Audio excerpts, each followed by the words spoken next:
soit écologiste ou social. On pense à ce qu'on va faire dans notre pays, mais aussi dans d'autres pays. On s'inspire de ce que font les autres pays. Donc voilà, ça me semble être quelque chose d'intermondialiste. Donc aussi, j'ai débuté le militantisme avec les faucheurs volontaires. Et on parlait tout à l'heure de désobéissance civile. Et en fait, lors de ma première action en 2003, on a eu plus de 70 blessés, dont pas mal de graves, et 2 blessés de chez les gendarmes. Et en fait, le lendemain, en revenant à Bordeaux, le Sud-Ouest titrait 2 blessés de chaque côté. Et en fait, ça m'a créé un choc qui fait que depuis, je vais toujours aux manifestations pour essayer qu'il n'y ait pas de heurts et qu'on s'en sorte le plus pacifiquement possible. Puisque aux faucheurs, malgré justement le pacifisme des gens et comment nous avons fait les actions, il y a eu une répression immense, on va dire, pendant quelques années.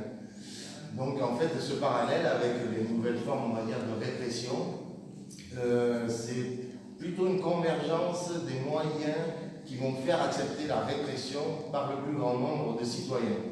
C'est-à-dire la répression, nous on l'a bien vu, ce sont des actes disproportionnés par rapport à juste une petite phrase ou autre, des coups qui sont assez inacceptables.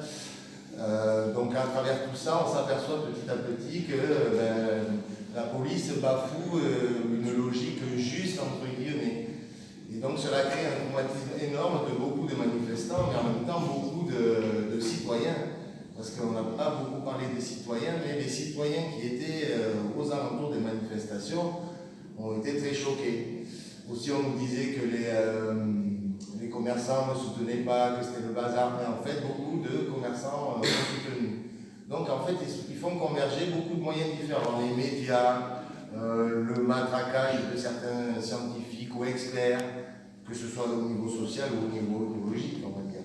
Donc, à Sainte-Soline, toute une batterie d'experts qui va dire que c'est nécessaire contre 2 ou 3 militants, soi-disant pseudo-experts, qui vont donner d'autres arguments. Donc ils se servent d'un matraquage énorme médiatique à travers les publications ou autres pour dénigrer en fait une parole citoyenne, une parole syndicale. Donc voilà, je trouve ces nouveaux moyens, ce sont aussi par les moyens de l'image.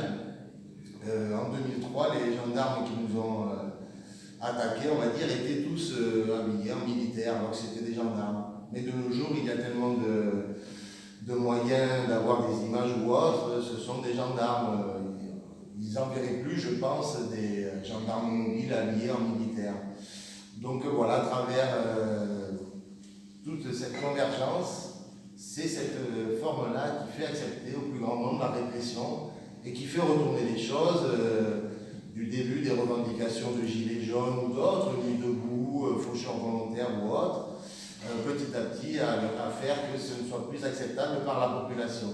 Et quand ils ont un pourcentage assez conséquent de gens qui ne sont plus d'accord, ils font basculer les choses. Et par exemple, pour les Gilets jaunes, ensuite, on a vu beaucoup de gens qui n'étaient plus d'accord, alors qu'il y a eu un grand soutien pendant les premières manifestations.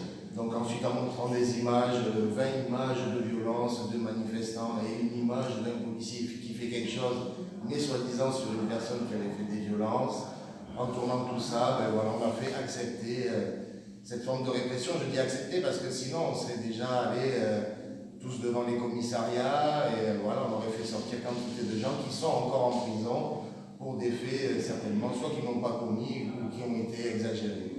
Donc voilà, et je pense que la lutte écologiste et sociale sont ces 2 luttes indissociables, puisque quand on est bien là où on habite, on est bien socialement, on est bien là où on habite, les 2 sont indissociables. Voilà. Donc je passe la parole à l'ami.